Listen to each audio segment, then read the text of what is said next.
Akhirnya mobil udah sampai workshop platinum. Memang salah satu diskusi paling krusial yang gue bahas sama Mas Vino adalah mengenai bentuk mobilnya tuh akan jadi gimana sih gitu. Karena memang gue ada sejumlah request ke Mas Vino mengenai apa-apa aja yang kemungkinan besar akan dirubah berkaitan sama look mobilnya gitu ya, terutama ride height, fitment roda terhadap fender dan segala turunannya. Jadi gua kan sebenarnya juga cuman nyampein apa yang gua mau ya, tanpa mempertimbangkan secara teknis tuh apa aja yang perlu diperhatikan gitu. Dan memang di sini perannya Mas Vino penting banget karena Mas Vino ini jauh lebih menguasai mengenai bodywork dibanding gue. Jadi saat gue kasih gambaran mengenai apa yang gue mau, Mas Vino juga nyampein pertimbangan-pertimbangan dia dari segi teknis.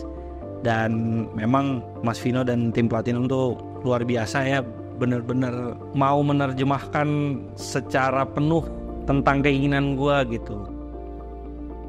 Untuk proses pengerjaan mobil Corolla si Adi ini, yang pertama sih gue minta si Adinya untuk setting yang dia inginkan. Soalnya menurut gue settingan dia ini khusus buat dia. Dia yang paham dengan mobilnya. Dia ubur-ubur untuk masang kaki-kaki. Kalau kaki-kaki lu gak kelar, gue gak mau mulai start pengerjaan. Nah, setelah itu kaki emang udah selesai tuh. Waktu itu gue udah nguber wet body. Proses pertama emang wet body-nya. Wet body-nya pun juga gue harus diskusi terus nut per nut lah ibarat dengan si Adi yang dia mau kayak gimana. Soalnya menurut gue sih wet body-nya di mobil ini spesial banget gitu. Spesialnya bukan karena lebarnya atau bentuknya, karena menurut gue ini emang wet body yang dilakuin buat Corolla-nya itu Adi itu yang mengerti kayak dari hati gitu dia. Gue ingat banget kata, gue gak apa-apa nge-shroud gak apa-apa, yang penting gue suka modelnya. Ini permintaannya antik. Orang wet body gak mau nge-shroud, ini minta nge-shroud gak apa-apa. Kadang-kadang gue teror dia tiap hari, kalau bisa lu datang ke bengkel. Soalnya permintaan kayak gini, jadi gue meniru dulu. Sebelah kanan gue butuh mentornya datang, gue lakuin, nanti yang kiri ngikutin. Masalah wet body juga belum kelar, karena masalahnya ternyata kaki mobilnya pun kanan kiri gak sama. Udah gue ukur, gue bentuk dengan ya sesimetris mungkin, akhirnya kok bentuk ban ke fendernya nggak sama kanan kiri. Gue telepon dia lagi, besok suruh datang. Nah, gue jelasin, mungkin dia ngetik, udah nggak apa-apa, hajar aja. Yang penting bodi gue sama, urusan kaki itu urusan gue. Oke, begitu kan. Nah, untuk ngebentuk fendernya ini, Mas Vino emang menekankan sekali bahwa gue harus lebih dulu bikin setupnya gimana gitu. Jadi untuk setupnya sendiri tentu gue minta bantuan teman baik gue Lucky dari Stance Lab. Salah satunya untuk bisa menyediakan coilover yang bisa bikin mobilnya jadi sesuai keinginan gue. Jadi ada custom order mungkin bisa dibilang ya, mengenai overall length si coilovernya dan spring rate-nya, juga adjustment yang gue butuh kayak camber gitu. Itu gue banyak diskusi sama Lucky. Sebenarnya kalau boleh ditarik mundur, diskusi ini udah pernah gue lakukan sama Lucky dan tim Stance Lab di tahun 2019 lalu. Saat itu sama sih, gue menyampaikan hayalan-hayalan gue lah ke Lucky. Gue pengen deh bikin gini, bikin gitu, bikin gini, bikin gitu. Tapi memang saat itu terkendala COVID, dimana kita semua mungkin banyak mengalami hambatan dan challenges. Jadi saat itu mungkin belum bisa terrealisasi. Kali ini saat proyeknya udah berjalan, gue minta bantuan Lucky lagi buat ngebantu gue untuk setup kendaraan biar bisa jadi yang kayak gue mau gitu, setup KZ. Kita tuh Stance Lab di sini adalah sebuah bengkel dan juga sebagai distributor untuk seputaran kaki-kaki lah gitu. Kemudian di tahun 2019 di Elite pada saat itu, Mas Adi KZ, temen yang udah cukup lama juga, dia merequest gimana caranya mobilnya ini mau dihidupin lagi pada saat itu.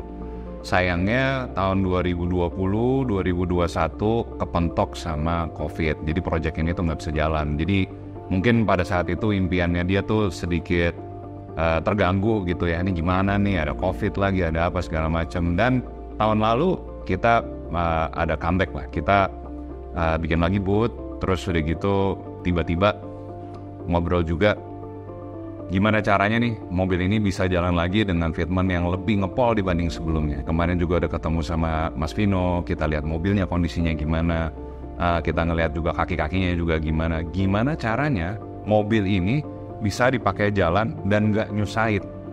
Kalau pada zaman dulu kan gimana caranya mobil susah dibawa jalan, tapi gimana caranya sekarang itu mobil yang kayak begitu bisa nyaman dan enak dibawa jalan.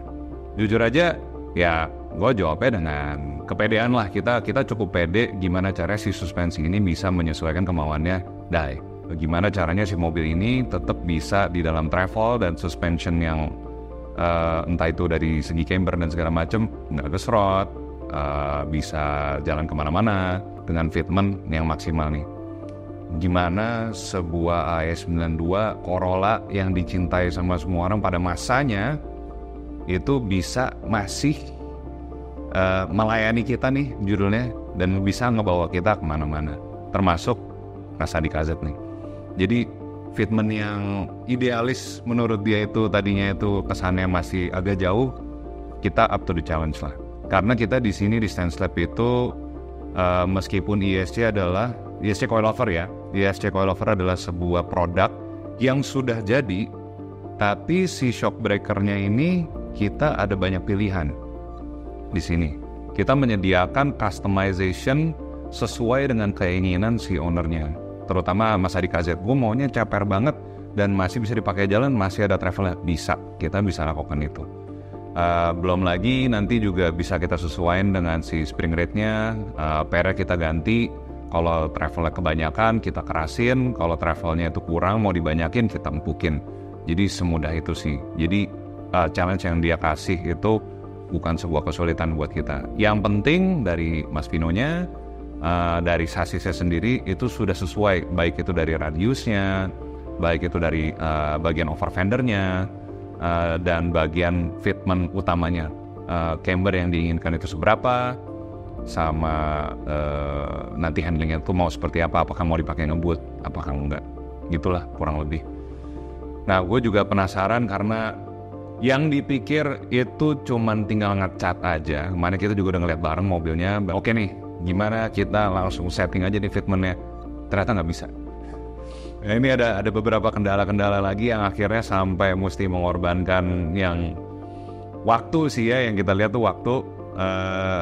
Hopefully nih kita bisa memperjuangkan fitment ini tuh bisa jadi lebih maksimal. Fingers crossed. Tapi ya kita sih cukup yakin. Tapi hopefully ini semua bisa dijahit dan presentable banget nih buat teman-teman elit di luar sana. So stay tune aja. Ini bakal jadi story yang bagus buat kita semua dan kita unveiling nanti di elit bareng-bareng. Jadi gimana guys? Kita lihat aja, nikmatin prosesnya nih. Ya nggak? Kalau kita ngomongin dari segi yang lebih detail, memang yang jadi tantangan lumayan besar adalah bentuk fender ya. Karena ya gue ceritain aja di sini, gue pengen mobil ini punya ride height yang jauh lebih rendah dibanding zaman dulu waktu gue pakai Remotech, karena gue selalu berimajinasi gitu, gila nih mobil kalau pakai Remotech tapi ride height-nya bisa lebih rendah lagi, pasti bikin gue satisfy banget lah gitu. Selesai dari depan, gue ngerjain belakang. Nah, pengerjaan belakang ini paling ekstrim menurut gue. Dia pengen tampilan standar, tidak mau radius, tapi dia bisa main gapnya, bisa slam. Jarak velg ke fendernya kalau bisa setipis mungkin. Jadi gue ngerjainnya ya, gue butuh ada dia untuk gue bentuk. Dia datang di mana, nanti kurang tegak atau apa, oke, selesai. Jadi gue jadi gue nggak mau ada kesalahan untuk pengulangan waktu. Soalnya waktu gue tuh udah tinggal sedikit, gue harus perfect banget untuk men-schedule-nya. Memang dengan form body standar itu kan agak impossible buat bikin right height-nya lebih rendah lagi gitu. Makanya di sini butuh fender work ya kalau bisa dibilang.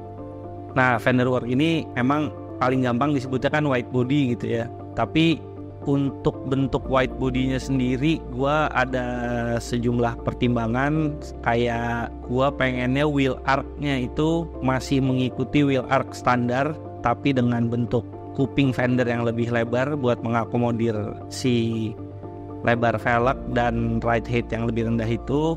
Waktu ngebahas mengenai wide body dengan wheel arc standar ini, Mas Vino juga kasih gua sejumlah insights gitu ya, bahwa oke, kalau lo bikin wheel arc kayak gini nanti berarti bentuknya akan jadi gini dan seterusnya. Dan lagi-lagi gua benar-benar berterima kasih banget sama Mas Vino udah rela bersusah-susah gitu ya untuk bisa menerjemahkan mau gue gitu. Kondisinya mobil di tahun yang begitu ya, mungkin kalian juga paham lah, karat di mana-mana, otomatis deck interior udah nggak bisa diselamatin. Kita harus bikin dari nol. Ya kan. Yang kedua, ada bagian belakang bagasi, lampu. Menurut gua kalau gua kerjakan memakan waktu, yang kedua juga nggak maksimal. Jadi gue minta dia untuk mencarikan half cut belakang ini gue untuk kanibal ke mobilnya. Barang yang bagusnya gue masukin ke dia. Bukan karena ngejar waktu, sebenarnya juga waktu kemakan, tapi kejar waktu dan hasil yang sesuai dengan Corolla semestinya.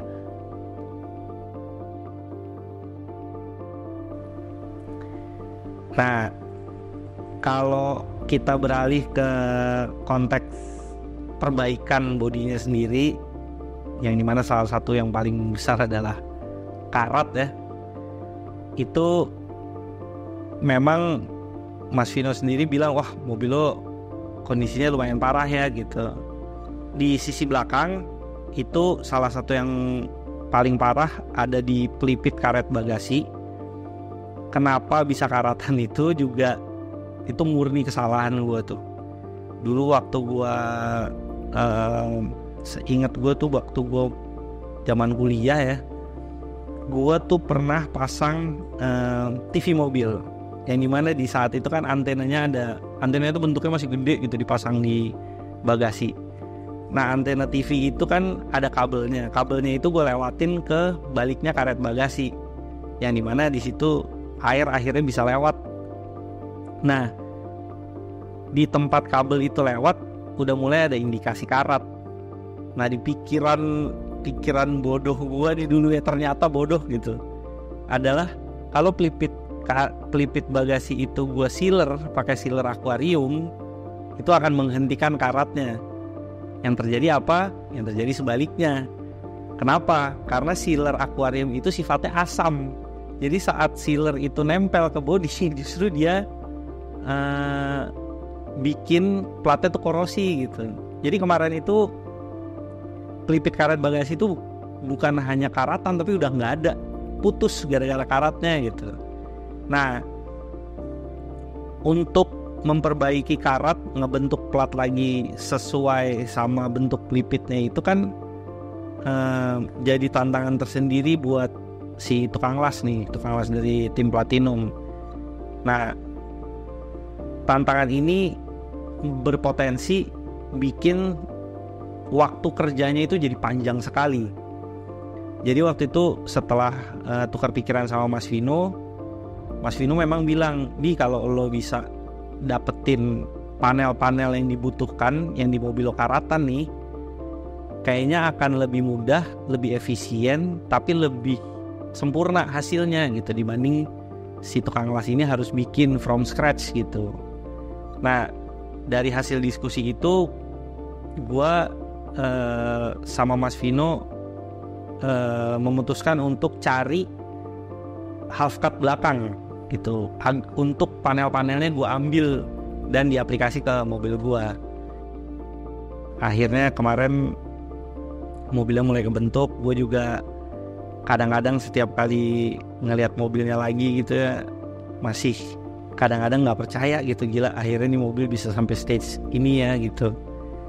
Buat gue hal-hal kayak gitu sering kali terasa emosional sih buat gue, karena begitu gue diam ngelihat mobilnya gitu, gue sering flashback ke bagaimana mobil itu dulu kehidupannya kayak apalah gitu, dan sekarang bisa sampai stage ini gitu. Semoga showcase nanti mobil ini keluar dan Caci itu gue tunjukkan bahwa gue di hati kecil gue bisa kayak menantang zona nyaman gue. Ya kita buktikan aja. Semoga ini semua lancar dan mobilnya nggak ada kendala sampai di acara showcase. Memang tantangan-tantangan kayak gini yang menurut gue justru jadi cerita mengenai prosesnya si KZ ini gitu. Rust Bucket Revival ini challenges-nya bikin gue justru jadi excited sekali gitu setiap kali mau melanjutkan prosesnya gitu. Jadi dengan segala tantangan dan proses yang berjalan ini, gue mau mengucapkan terima kasih banyak ke semua pihak yang terlibat ya, udah mau bekerja keras mewujudkan mimpi gue di Project Rust Bucket Revival ini. Melihat proses yang berjalan, gue cukup percaya diri mobilnya kayaknya bisa tampil di Elite Showcase, yang juga merupakan salah satu impian gue ya gitu. Semoga aja semuanya bisa berjalan lancar. Semoga aja semua tantangan-tantangan yang ada dalam menjalani proyek ini bisa terlewati dan hasilnya bisa semaksimal mungkin. Jadi tunggu episode selanjutnya, kita lihat kayak apa update-nya. Jangan lupa simak terus Rust Bucket Revival Project.